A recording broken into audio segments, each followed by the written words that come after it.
ভিডিওটি একদম প্রথম থেকে শেষ পর্যন্ত দেখুন। বেসিক কম্পিউটার কোর্স সিরিজের এটি 46 নম্বর ভিডিও। আগের ভিডিওগুলো দেখতে চাইলে আপনি আমার চ্যানেলে গিয়ে ভিডিওগুলি দেখতে পারেন। আর এই ভিডিওটি দেখার আগে এই ভিডিওটি দেখে নিন, তাহলে এখানে বলা কথাগুলো আরও ভালোভাবে বুঝতে পারবেন। এবং এই ভিডিওতে আমি অনেক কিছু জিনিস আগে থেকেই বলে রেখেছি। আজকে যে জিনিসগুলো আলোচনা করব সেই জিনিসগুলো আমরা কম্পিউটারে হয়তো ব্যবহার করেছি, কিন্তু আমরা অনেকেই এর নাম জানি না। যেমন এখানে দেখুন, এখানে যদি আমি ক্লিক করি, ক্লিক করার সঙ্গে সঙ্গে দেখুন লুকিয়ে গেল। আবার যদি এখানে আবার ক্লিক করি, আবার দেখুন আমরা দেখতে পাচ্ছি এই যে লুকিয়ে যাওয়া, এটাকে আমরা বলি কোলাপস। এবং আবার এখানে ক্লিক করলে যে আমরা মেনুগুলো দেখতে পাচ্ছি, একে আমরা বলি এক্সপ্যান্ড। এখানেও আপনি দেখতে পাবেন collapse group, expand all groups, collapse all groups. তারপর এই যে বাটনটি বা এই ফাংশনটিকে আমরা বলি অ্যাকর্ডিয়ান। আমরা এই জিনিসটি কিন্তু অনেক জায়গায় দেখতে পাই।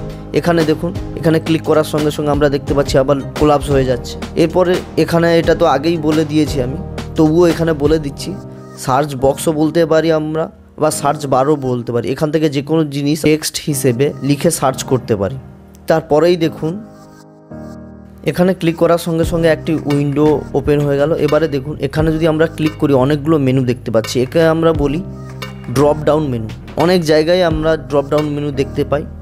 তারপর এখান থেকে দেখুন আমরা এটা ধরে আমরা বাড়াতে পারছি, আবার কমাতেও পারছি। একে আমরা বলি স্লাইডার বা ট্র্যাক বার বলি।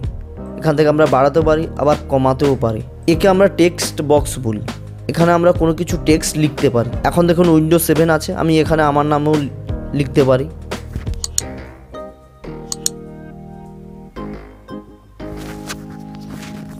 তারপরেই দেখুন চুজ ফন্টে যদি ক্লিক করি আমরা,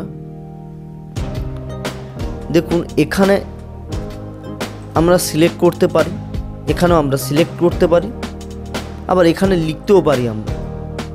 একে আমরা কম্বো বক্স বলি। এখানে আমরা টেক্সট বক্স আর লিস্ট বক্স দুটোই ইউজ করতে পারি। দুটো একসঙ্গে ইউজ করছি বলে আমরা একে কম্বো বক্স বলি। এখানে দেখুন বোল্ড যদি আমি লিখি, বোল্ড লিখেও আমি এখানে সিলেক্ট করতে পারি। আমাকে সিলেক্ট করতে গেলে এখানে যেগুলো দেয়া আছে আইটেমগুলো, সেগুলো আমি সিলেক্ট করতেও পারি, আবার লিখেও সিলেক্ট করতে পারি। এবারে ওকে ক্যান্সেল, এগুলোকে আমরা বাটন বলি। এখানেও যে দেখতে পাচ্ছি ওকে ক্যান্সেল ডিসপ্লে, এগুলোকে আমরা একটা বাটন বলি। কন্ট্রোল বাটনও বলতে পারি আমরা। এখানে দেখুন এই যে বাটনগুলো দেখতে পাচ্ছি, এগুলোকে আমরা রেডিও বাটন বলি। অনেক জায়গায় আমরা রেডিও বাটন দেখতে পাই। Radio button at a time আমরা একটাই ব্যবহার করতে পারবো, যে কোনো একটাই সিলেক্ট হবে। এরপরে দেখুন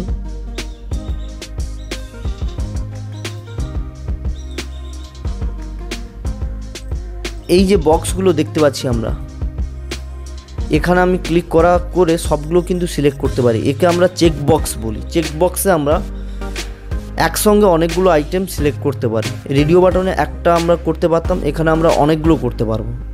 তারপরে এখানে দেখুন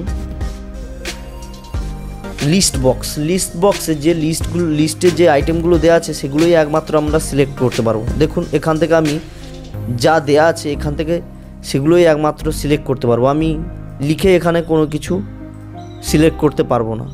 তারপরে দেখুন আমরা এখানে আবার দেখতে পাচ্ছি স্লাইডার।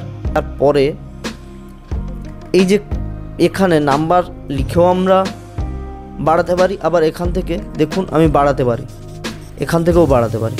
আপনি নিচে কমাতেও পারেন, আবার বাড়াতেও পারেন। একে আমরা স্পিনার বলি। এইরকম আরও অনেক বেসিক জিনিস আছে যেগুলো আমরা কম্পিউটারে ব্যবহার করি, কিন্তু তার নাম জানি না। আরও এখানে file dialog, alert box, dialog box, date picker, colour picker, এগুলো আমরা ইউজ করি, কিন্তু এদের আমরা নাম জানি না। এইরকম নাম না জানা জিনিসগুলো নিয়ে পরে আবার ভিডিও তৈরি করব। যদি ভিডিওটি ভালো লাগে তাহলে লাইক করবেন, সবার সঙ্গে শেয়ার করবেন। যদি কোনো কিছু আপনার জানার থাকে কম্পিউটার সম্পর্কিত, আপনি নিচে কমেন্ট করে অবশ্যই জানাতে পারেন। এবং চ্যানেলটি সাবস্ক্রাইব করে সঙ্গে থাকবেন, এবং লেটেস্ট ভিডিওর নোটিফিকেশান পেতে পাশে থাকা বেল আইকনটিতে ক্লিক করবেন। দেখা হবে পরের ভিডিওতে।